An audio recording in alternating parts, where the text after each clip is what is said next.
It could be you, Mrs. Darrell Ray from Fort Bridge, Wyoming.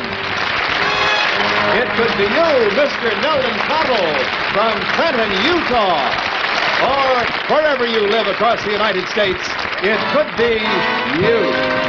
It's America's Show of Surprises, brought to you by New Liquid Krell, the shampoo that's extra rich to leave your hair looking radiantly alive. And by Ivory Soap, advised by more doctors for baby skin and yours. And now, here's your master of surprises, Bill Layden.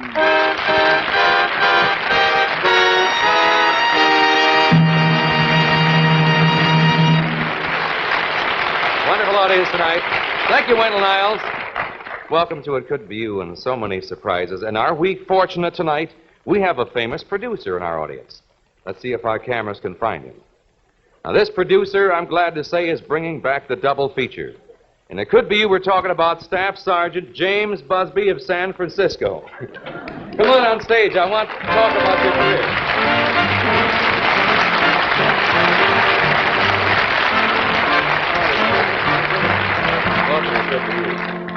Oh, you're quite a producer. It's wonderful to have a man of your caliber on stage here, huh? Now, when I mention you in connection with the double feature, you got that grin on your face. Would you explain to the audience what I'm talking about? I think you know. I've got 2 sets of twins. Yes, but the important thing, you have fathered 2 sets of twins in 10 months' time, right? Yes, sir. Now, of course, I mean, I don't know why you applaud. That's the service influence. You always do things on the double, right? Now, Sergeant, we know that you live 400 miles from the studio and want to thank the Air Force for helping us trick you into the studio tonight. We know that you and your large family are living in a 2-bedroom apartment. Having a 4 of a kind makes a full house with you, doesn't it, huh? Of course, you probably don't play that game being in the service. By the way, do you actually know scientifically the odds on having 2 sets of twins in 10 months? No, I don't. Well, we checked the insurance companies for statistics, and there are really no odds. No one's ever looked this up before. But most of them agreed that the odds are about, well, more than 25 million to 1. Now, this is the statistics we received. Now, I know your wife's name is Anita. Where is she right now? She's in California. She's at home. You know, Anita, your wife, where's home? It's at Rafael Village there in Nevada. Right near San Francisco, isn't yes, it? Sir. Mm-hmm. Well, get set for another surprise, Sergeant. That's what you think. Prell flew her to Hollywood this afternoon, and here she is. Come on out here.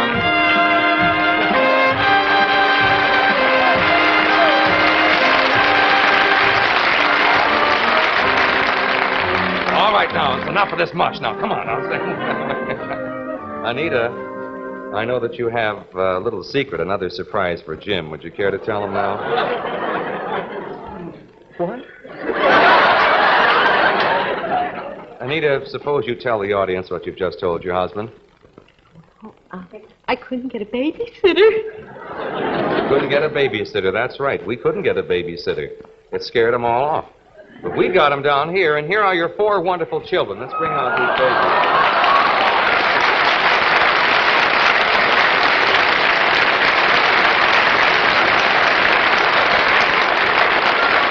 Diane, Denise, and there's John and Joseph over there sacking it out. The girls are older. If you could only see the beautiful red hair in these. Jim, how does it feel to go from just the 2 of you to a family of 6 in less than a year? Hmm? Well, we didn't have too much time to think about it. Didn't have too much time to think about it. I understand that you've been praying for a dry winter. Why do you want a dry winter? We use about 100 diapers a day. 100 diapers a day? Well, Sergeant, we know that you and Anita are doing a wonderful job managing your big family, and you've made those GI checks really stretch a long way. But just in case it might not be a dry winter up there, use this. Wendell, if you please. We have this for you. Take care of your laundry problems. The new O'Keefe and Merritt washer dryer combination. This is the push-button one with the steady speed. That means no vibration. It's going to make your wash days a holiday, which will be every day for you. It's fully automatic, particularly in drying diapers. You like that, honey? Huh? You like that? Of course you do, sweetheart. Now, Anita, I know you've really had to scramble around getting baby furniture for the kids. All of a sudden, we have 4 children, don't we? Now, you can return all the stuff you borrowed. I understand you borrowed here and there and everywhere because you now have your own. Take a look at this. Take a look right here. There's your little piece.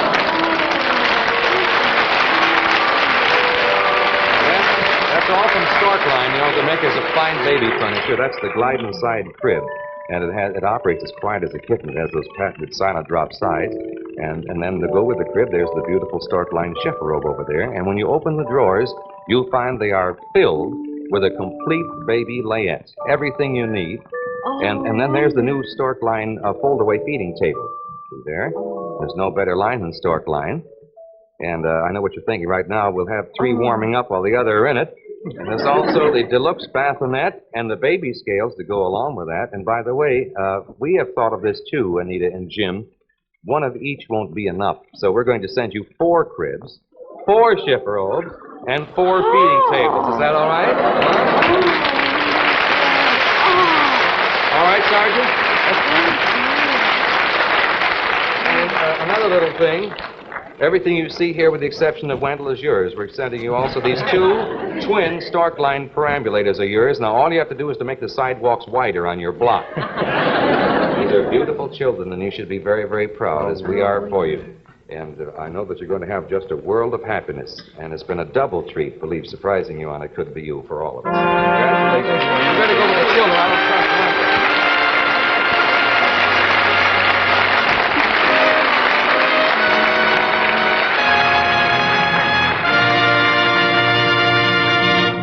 All right, now, who would like to go for a ride on the carousel? Anyone in our audience? Yes, it could be you, then, our beautiful Prell girl, Trudy Rowe. And it is. So what do you say? Let's take a ride. Let's go. Oh, boy. Wait in the car, will you? It's that Marmon outside, the 1926 Marmon. You enjoying our show? Yes. Oh, good. I'm delighted. And now I'm looking for a pair of youngsters who have just sent out announcements on their 50th wedding anniversary.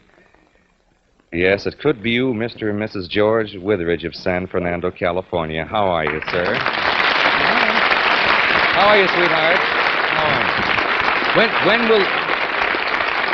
When will your 50th anniversary be? Tomorrow. Tomorrow's your 50th anniversary? Well, that's just a few hours from now. Let's go down on stage and talk about it, shall we? Come on down. You go with me? Be my pleasure.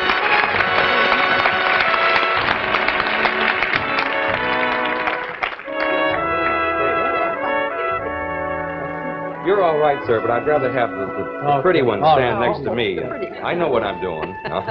50 years together, that's a wonderful, wonderful record. Yes. Does it seem like 50 years? No, it doesn't. Now, Mr. and Mrs. Witheridge, I want you to take a look at our special television set here. I want to show you a picture taken on your wedding day 50 years ago in Saginaw, Michigan. Sure, that's it. September 11th, 1908. That's right. Now, where did you 2 newlyweds go on your honeymoon? Nowhere. We didn't have a honeymoon. I know it. You were a coal miner at that time, weren't you, sir, in Michigan? You had no money. No. And the very night of your wedding, your brother got sick, and Mr. Witheridge spent the whole honeymoon night walking to town to get a doctor. And it was a long walk, I know. Now, since that time, 4 generations of Witheridges have come along, and there they are. Wonderful family, too. Look at that picture. A lovely picture. Now, that nice man there in the wheelchair happens to be your son-in-law, right? I know that 11 years ago he suffered severe spinal injuries in an accident and hasn't had the use of his arms or legs since that time. Even though your daughter, his wife, works, she hasn't been able to support completely her husband and 2 children. And we know there have been over $30,000 in medical expenses. It's been a tough pull, hasn't it, Mrs. Witheridge? Sure has. So at a time of life when you folks are entitled to take things a little easy, you willingly took on the responsibilities of a family for the second time. Now, Mr. Witheridge, what do you do for a living, sir? Florist. I know that you have a rather small florist shop in San Fernando, a small town north of Los Angeles. And I hear that you now and then slip an extra flower or 2 into wedding orders for people who can't afford a big bouquet without saying a thing. That's Mr. Witheridge. Let me find out. Sure does. And your daughter keeps telling you, Dad, you and Mom are never going to take a honeymoon trip that way. You've got to save a little. Well, Mr. and Mrs. Witheridge, we have a golden anniversary present for you. Wendell, the present, please.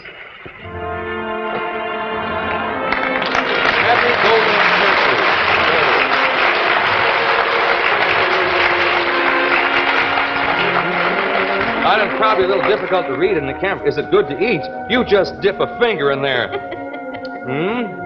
You don't mind? Is it No, good? why don't you do first? It says right there. Okay. Happy golden anniversary. And what do you know? It looks like the bride and groom have gifts for each other, huh? Let's see. This must be the groom's gift for the bride. Now, let's see what we could have here.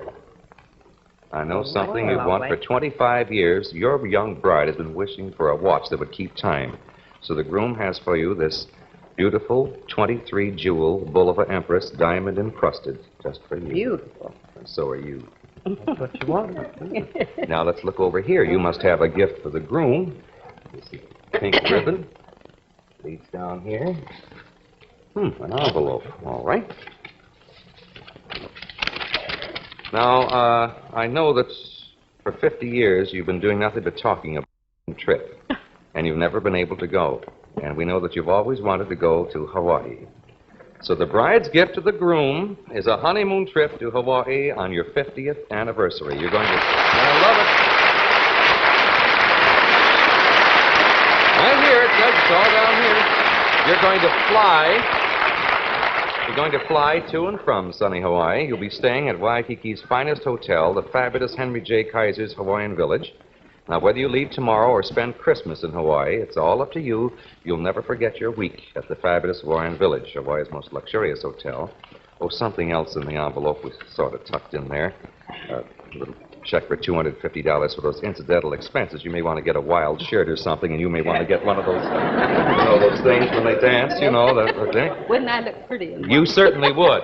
You have a wonderful honeymoon. You've earned it, and may you enjoy many more happy, healthy years together.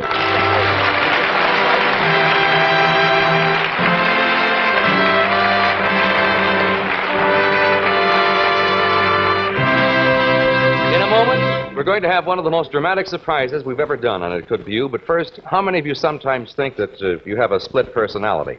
Well, let's take a look at a gal who admits it. We're going to surprise a man right now who took part in one of the most dramatic, exciting adventures to come out of World War II. A fantastic story of the crew of a B-24 bomber, a four-engined heavy bomber at that time that knocked the daylights out of the enemy. This one was shot down by Japanese anti-aircraft in the jungles of Mindanao and the Philippine Islands in the year 1945. The B-24 shot down over Mindanao was named, ironically, I'll Get By. But thanks to a miracle and the courage of the pilot, all 11 men in that plane are alive today. And we tricked that pilot into the studio tonight. It could be you, former Captain John Lampy. Taxi down here, sir. I want to come to meet you.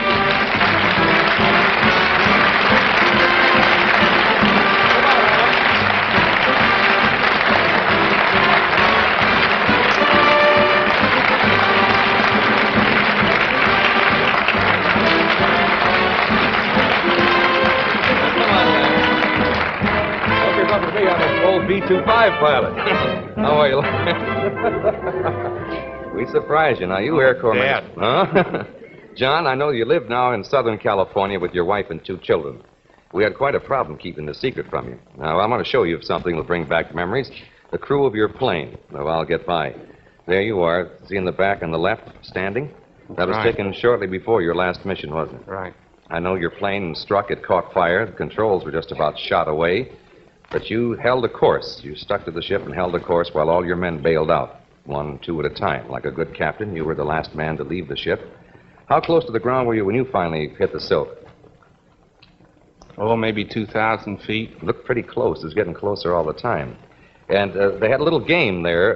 The Japanese soldiers were giving you a bit of a bad time on the ground, weren't they? I'm a little shaky, Dad. They had a little thing called Pot the Flying Americans, and they were shooting at you. I know you and your men were floating down in probably the worst spot in the world you could have landed. You were coming down right over a prisoner of war camp, a delightful little Jap penal colony. Penal colony. That's Davao, right. a lovely place. Yeah. But as all you men were floating down in parachutes, a miraculous change in air currents caused you to drift, and you drifted your men right past the camp, although one of them, Sergeant Swain, landed about 30 yards outside the camp. That's correct. How'd you make out? Where'd you land? Lord only knows. Maybe 2 miles from there. But you were up to here in tropical growth. I know, right in right. the dense jungle. You actually were about a mile from the camp. I know that for days in this Are you dense... shaking? No, are you? I'm nervous. You all right?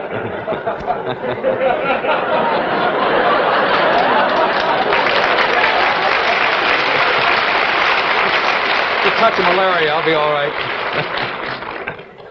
I always did worry about four-engine men. Now, I know that for days you fellas had nothing to eat. You had hunger, the fever, malaria, and exhaustion. But one by one, after 2 weeks in the jungle, all 11 men were rescued right under the guns of the Jap searching parties by the wonderful Filipino guerrillas. Those were tough guys, weren't they? And they were wonderful. I bet you were glad they were around, weren't you? I bet Positively. you were. I know the enemy did not capture a single man of your crew. They all... That's true. All evaded them. Now, where did the Filipino guerrillas take you, and what did they do for you? Well, they simply picked us up piecemeal, packed us to their garrisons and whatnot, and that was about it. Eventually, the Navy came in and picked us up. I know that they fed you, they gave you medicine, what little they had. They had very little to eat. Finest people in the world. But they sacrificed their own food for you. That's right. And I know how grateful you were to those wonderful Filipino people. And here to tell us about it, it's going to be a surprise for you. From Concord, California, your bombardier on the I'll Get By, Captain Jim Smith. You haven't seen this boy in a long time. Look right here.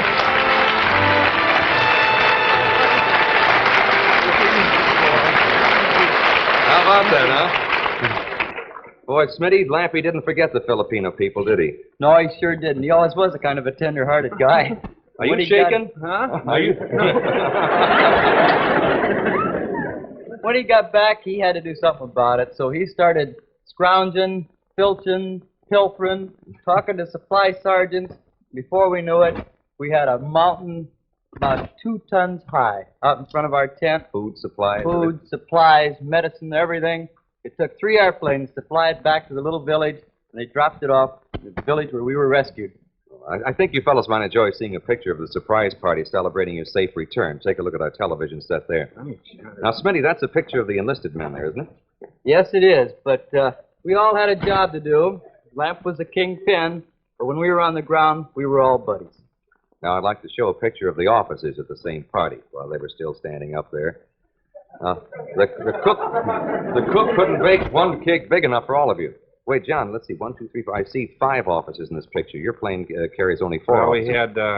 Who's the 5th man? We had the squadron navigator on board. Oh, was this tough an assignment, huh? It's a big job. Well, we were the lead ship, no. Who is this? What, do you remember? Our ship. Mm-hmm. Captain Penrose. Oh, I know he parachuted into the jungle that day, Yeah, he too. was the 11th man. I know. Ordinarily, you don't carry him, but he was on board That's just for... Well, I know that he's in business down in South America now. How long has it been since you've seen him? I know. You sure you didn't bring this from the jungle? What? How long since you've seen this, Captain Penrose? I guess 13, 14 years. Well, I got a letter from him, but... Well, Prell wants you buddies to have a visit again, so we flew Captain Julian Penrose all the way from Sao Paulo, Brazil, and here he is. Come out here, Captain. There's your buddy. Good to see you, John. How about that, huh? Now, I know that you 3 fellows must have a lot to talk about, right, Julia? We do, indeed. The reason I'm holding you like this, I want you to get up here where the cameras can look at you. I'm a little shook up. John, you know, I'm going to murder about 2 people. we owe our lives to you, and we want to thank Bill for making this reunion possible. Now, he told me that these 2 wouldn't be here if it hadn't been for your cool thinking and keeping that ship under control. That's very true. Well, I know... You're shaking more than I am. We've enjoyed bringing you together after all these years, and I think this is really going to be a gab fest tonight. Hey, John, before I let you go with these fellas, where are the other members of your crew living today? I saw the co-pilot, I guess about 2 or 3 weeks ago. Mm-hmm. The rest are scattered all over the country, yeah, I think. No idea. I know you've only seen or visited a few of them all these 13 years, and you know how things go. Old buddies say they'll keep in touch, and then along comes marriage and babies and jobs and miles separating each other. We located some of your crew, you know. so they all get by. can't I know you haven't stand seen your navigator, Lieutenant Wes Cowell, since 1945. The last time you saw him was in the jungle. We found him in Mount Morris, Michigan, and flew him to Hollywood. Come out here, Wes Cowell. Here's your navigator.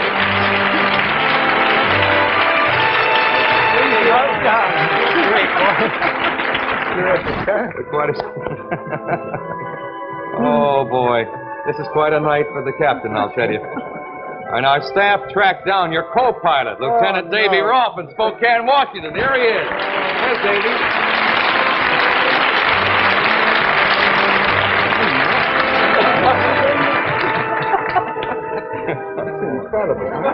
Incredible. Come around here. You haven't seen half of it yet.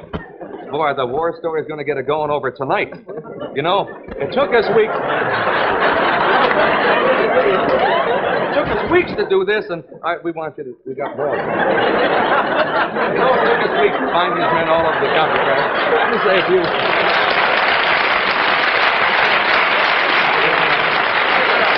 Captain, I'm the pilot here. Now, listen, I know that you've probably given up ever seeing all these men together. Well... You crying? Believe me, if I could see my crew again, I would. Believe me. Well, a week or so ago, we located your assistant engineer, Sergeant Bob Gorman. We found him in Lansdowne, Pennsylvania. Here he is. Come out here, Bob.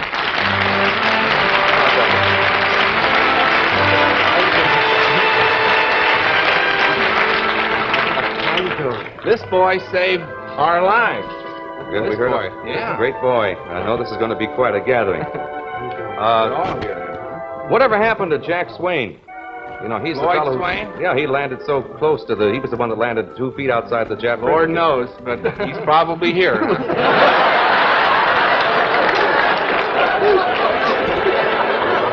Soldier, Kansas, we found him. Come on down.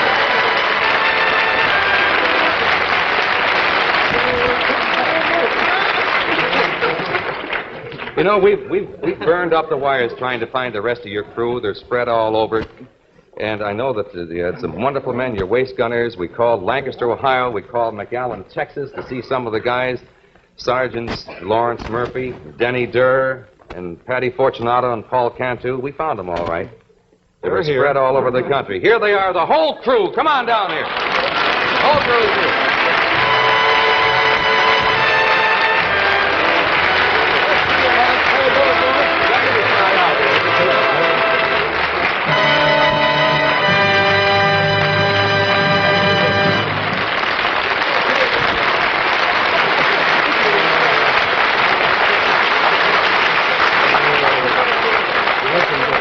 Fellas, I'm going to leave it up to you, just for a minute. Hinge, hut!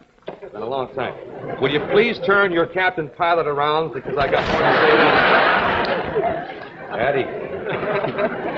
Here they are after 13 long years, the 11 men who parachuted from I'll Get By that fateful day back in 1945. The crew is back together again, and the whole nation...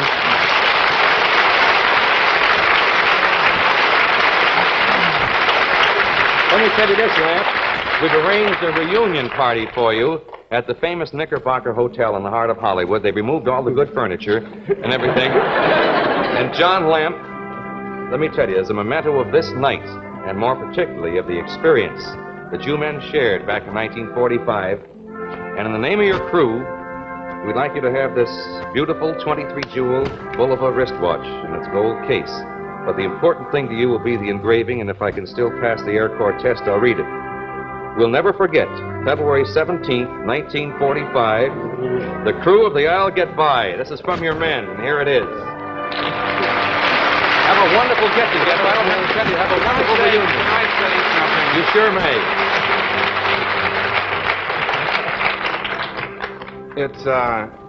It's impossible to say anything. It really is. It's incredible, and I want to thank anybody and everybody and your sponsor. Is this it? Put it on my hair, and I'll put it on your hair. And tonight, they'll be drinking it, too. Have a good time, fellas. See you in the Knickerbocker.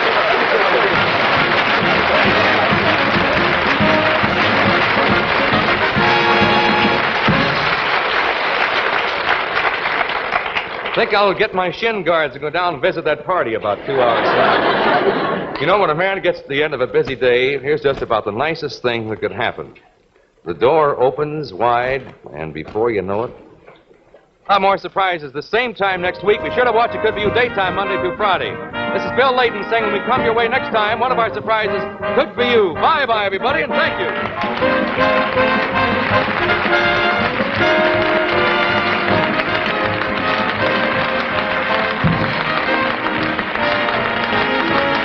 It Could Be You has been presented by Gleam in tubes and new push-button pack, the toothpaste for people who can't brush after every meal. And by Ivory Soap, 99 and 44 100% pure. It floats. Our out-of-town guests are flown to Hollywood via TWA's luxurious jet stream, featuring exclusive siesta-sleeper seats. Fly the finest, fly TWA Jetstream service. It Could Be You is a Ralph Edwards production. Produced by Stephen Haydes, directed by Stuart W. Phelps. Our special guests stay at the beautiful Hotel Knickerbocker in the heart of Hollywood. Be sure to watch Decision every Sunday night on most of these same stations.